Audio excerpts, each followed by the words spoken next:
ముందుగా మీకు రెండు ఫోటోలు చూపిస్తా చూడండి. ఆ రెండు ఒకే వ్యక్తికి సంబంధించిన ఫోటోలు.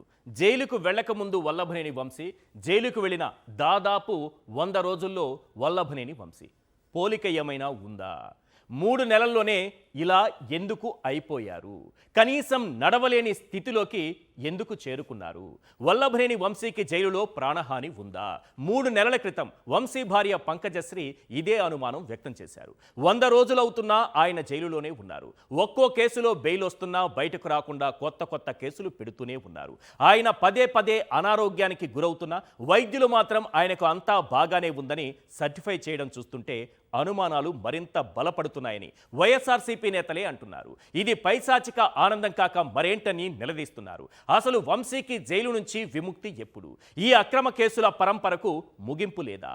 ఫిబ్రవరిలో అరెస్ట్ అయినప్పుడు వంశీ ఎలా ఉన్నారు? ఇప్పుడెందుకు ఇలా అయ్యారు? అసలు జైలులో ఏం జరుగుతోంది? పగలు రాత్రి అన్న తేడా లేకుండా పగలు పెంచుకోవడం తప్ప పాలన మీ కంటికి కనిపించిందా? రెడ్ బుక్ రాజ్యాంగం అంటూ బహిరంగంగా ప్రకటనలు చేస్తున్నారు. ప్రత్యర్థులపై వందలు వేలు సంఖ్యలో అక్రమ కేసులు బనాయిస్తున్నారు. ఇక హత్యలు అత్యాచారాలు జరుగుతున్నా పట్టింపు లేదు.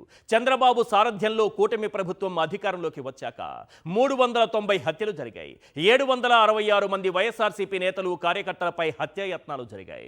వైఎస్ఆర్సీపీ నాయకులు కార్యకర్తలపై 2466 అక్రమ కేసులు బనాయించారు. 500 మంది ఇంకా జైళ్లలోనే మగ్గుతున్నారు. ఇదంతా చూసిన తరువాత అసలు రాష్ట్రంలో లా అండ్ ఆర్డర్ ఉందా లేదా అన్న అనుమానం కలుగుతోంది. ఇలా రెడ్ బుక్ కక్ష సాధింపు చర్యల్లో భాగంగా అక్రమ కేసులపైలై జైలు జీవితం గడుపుతున్న నేతల్లో వల్లభనేని వంశీ ఒకరు. ఈ ఏడాది ఫిబ్రవరిలో కిడ్నాప్, దాడి, ఎస్సీ ఎస్టీ అట్రాసిటీ కేసులు బనాయించి హైదరాబాదులో వంశీని అరెస్ట్ చేశారు. అప్పటి నుంచి ఆయన జైల్లోనే ఉన్నారు. ఒక కేసులో బెయిల్ రాగానే ఇంకో కేసు బనాయిస్తున్నారు. ఇప్పటికే ఆయనకు 6 కేసుల్లో బెయిల్ వచ్చింది. అయినా జైలు నుంచి బయటకు రానివ్వడం లేదు. ప్రస్తుతం నకిలీ ఇళ్ల పట్టాలకు సంబంధించిన కేసులో వంశీ కంకిపాడు పోలీసుల కస్టడీలో ఉన్నారు. ఇప్పటికే శ్వాసకోశ సంబంధిత సమస్యలతో బాధపడుతున్న వంశీకి పోలీసుల కస్టడీలో ఆరోగ్య పరిస్థితి అకస్మాత్తుగా క్షీణించడంతో 24 గంటల్లో 2 సార్లు ఆసుపత్రికి తరలించారు. అంతా బాగుందంటూ డాక్టర్లతో పోలీసులు తప్పుడు రిపోర్టులు ఇప్పిస్తున్నారని వైఎస్ఆర్సీపీ ఆరోపిస్తోంది. వల్లభనేని వంశీపై రెడ్ బుక్ కక్ష సాధింపు కొనసాగుతున్న వేళ ప్రధానంగా కొన్ని ప్రశ్నలు వినిపిస్తున్నాయి. అవేంటో ఒక్కసారి మనం స్క్రీన్ పైన చూద్దాం. క్వశ్చన్ నెంబర్ 1, వంశీని ఏం చేయాలనుకుంటున్నారు? క్వశ్చన్ నెంబర్ 2, జైల్లో ఉన్న వంశీపై కుట్ర జరుగుతోందా? క్వశ్చన్ నెంబర్ 3, పదే పదే ఆయన అనారోగ్యానికి అదే కారణమా? క్వశ్చన్ నెంబర్ 4, రెడ్ బుక్ కక్ష సాధింపు హద్దులు దాటిపోయిందా? రాష్ట్రంలో రెడ్ బుక్ కక్ష సాధింపులు కొనసాగుతున్న సమయంలో వినిపిస్తున్నటువంటి ప్రశ్నలివే. ఈ ప్రభుత్వంలో ఉప్మా వండినంత ఈజీగా తప్పుడు కేసులు పెట్టేస్తున్నారు. తప్పుడు కేసులు పెట్టి మనిషిని జీవోత్సవంగా మార్చేయడం, అది చూసి పైశాచిక ఆనందం పొందడం, ఈ పద్ధతి కరెక్టేనా? అస్వస్థతకు గురై ఆసుపత్రికి తీసుకెళ్లినా అంతా బాగానే ఉందని రాసి పంపించడం సమంజసమేనా? ఇవి మాజీ మంత్రి పేర్ని నాని సంధిస్తున్నటువంటి ప్రశ్నలు. ఇంకా కక్ష తీరకపోతే ఏడాది జైల్లో వేసుకోండి, అంతేకాని మనిషిని చంపేంతలా ఈ పైశాచిక చర్యలు దేనికంటూ ఆయన ప్రశ్నించారు.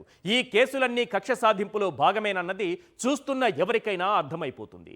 ఫిబ్రవరిలో వంశీని అరెస్టు చేసినప్పుడు ఆయన ఎలా ఉన్నారు? 90 రోజుల తరువాత ఆయన ఎలా ఉన్నారో చూస్తే కక్ష సాధింపు ఏ స్థాయిలో ఉందో అర్థమైపోతుంది. ఒక్కో కేసులో బెయిల్ రాగానే అప్పటికప్పుడు ఎవరో ఒకరితో ఫిర్యాదు చేయించి సరికొత్త కేసులు తెరపైకి తేవడం చూస్తుంటే రెడ్ బుక్ రాక్షసత్వం ఎంత దారుణంగా ఉందో అర్థమవుతుంది. అక్రమ కేసులు పెట్టి జైల్లోకి నెట్టేస్తే కొందరు మానసికంగా కృంగిపోతారు. అనారోగ్య సమస్యలు ఉంటే మరింతగా ఇబ్బంది పడతారు. కానీ వంశీ పరిస్థితి అంతకు మించి ఉంది. అనారోగ్యంతో బాధపడుతున్న సరైన వైద్యం అందడం లేదన్న అనుమానం కలుగుతోంది. అందుకే జైల్లో ఇంకేదో కుట్రకు స్కెచ్ గీశారన్న సందేహాలు వైఎస్ఆర్సీపీ నేతల నుంచి వ్యక్తమవుతున్నాయి. ఇదే అనుమానం ఆయన శ్రీమతి పంకజశ్రీ కూడా వ్యక్తం చేశారు. ఫిబ్రవరిలో ఆమె ములాఖత్తులో వంశీని కలిసిన తరువాత ఆయనకు జైలులో ప్రాణహాని ఉందని, అనేక రకాలుగా ఇబ్బందులకు గురి చేస్తున్నారని, వెన్నునొప్పితో బాధపడుతున్నా సరైన చికిత్స ఇవ్వడం లేదని, బ్యారక్ చుట్టూ 60 సీసీ కెమెరాలు పెట్టి ఆయన్ను మానసికంగా కృంగదీస్తున్నారని ఆమె ఆరోపించారు. వల్లభనేని వంశీ లోకేష్ మధ్య వ్యక్తిగత గొడవలు ఉండొచ్చు. అధికారం చేతిలో ఉంది కదా అని ఇప్పుడు వంశీపై అక్రమ కేసులు పెట్టొచ్చు. కానీ ప్రజలు అధికారం ఇచ్చింది వ్యవస్థలను వాడుకుని తప్పుడు కేసులు పెట్టి శిక్షించమని కాదు కదా. సొంత వ్యవహారాలు ఉంటే ఇద్దరు వ్యక్తిగతంగా తేల్చుకోవాలి. అంతేకాని ఇలా ప్రతి వ్యవస్థను దుర్వినియోగం చేయడం కరెక్ట్ కాదన్నది రాష్ట్ర ప్రజల ఖచ్చితమైన అభిప్రాయం. వంశీ తప్పు చేశారా లేదా అని నువ్వు నేను డిసైడ్ చేయలేం. న్యాయస్థానాలు తెలుస్తాయి. కానీ ఈ పరిణామాలు చూస్తున్న వారికి ఒక వ్యక్తిపై వ్యవస్థలన్నీ మూకుమ్మడిగా దాడి చేస్తున్నాయన్న విషయం అర్థమవుతోంది. టీడీపీ ఆఫీసుపై దాడి ఘటనలు అసలు వంశీ ప్రత్యక్షంగా పాల్గొనలేదు. ఇక సత్యవర్ధన్ కిడ్నాప్ డ్రామా, నకిలీ ఇళ్ల పట్టాల కేసులన్నీ కుట్రపూరితమే అన్నది అందరికీ తెలిసిన విషయమే. తమ పవర్స్ అన్ని ఉపయోగించి వీలైనన్ని రోజులు వంశీని జైలుకే పరిమితం చేయాలన్నది రెడ్ బుక్ రాజ్యాంగాన్ని నడిపిస్తున్న వారి టార్గెట్ కావచ్చు. ఈ సందర్భంలో ఆయన పదే పదే అనారోగ్యానికి గురవుతుంటే, అది చూసి వారి కుటుంబ సభ్యులు మానసిక క్షోభ అనుభవిస్తుంటే, ఇదంతా చూసి పైశాచిక ఆనందం పొందడమే వారి లక్ష్యం కావచ్చు. అంతకు మించి ఏదైనా చేయాలి అనుకుంటే జైలు కేంద్రంగా కుట్రలకు తెరలేపి ఉండొచ్చు. కానీ ప్రతిదానికి ఒక హద్దంటూ ఉంటుంది. వంశీ విషయంలో ఆ లిమిట్స్ ఎప్పుడో క్రాస్ చేసేశారు.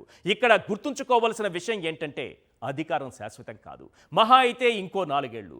ఆ తరువాత అధికారం చేతులు మారచ్చు, ఆట కూడా మారచ్చు. అప్పుడు అంతకంతా తిరిగిచ్చేయాలి, లేకపోతే లావైపోతారు. అర్థం కాలేదా? కర్మ సిద్ధాంతం గురించి చెబుతాను వినండి, క్లియర్గా అర్థమవుతుంది. ఒకరు సక్రమంగా ఆలోచిస్తూ వారి పనులను నిష్కామంగా చేస్తే వారి జీవితం సక్రమంగా సుఖంగా ఉంటుందని కర్మ సిద్ధాంతం చెబుతుంది. చెడు ఆలోచనల వల్ల, స్వార్థ కుతంత్రాలతో చేసే పనుల వల్ల జీవితంలో అనేక రకాల సమస్యలు ఎదుర్కోవలసి ఉంటుందని కూడా ఆ కర్మ సిద్ధాంతమే హెచ్చరిస్తుంది. ఇంకో విధంగా చెప్పాలంటే, మనం ఏదైతే ఇస్తామో అదే తిరిగి మనకు వస్తుంది. ఇది మాత్రం గన్ షాట్.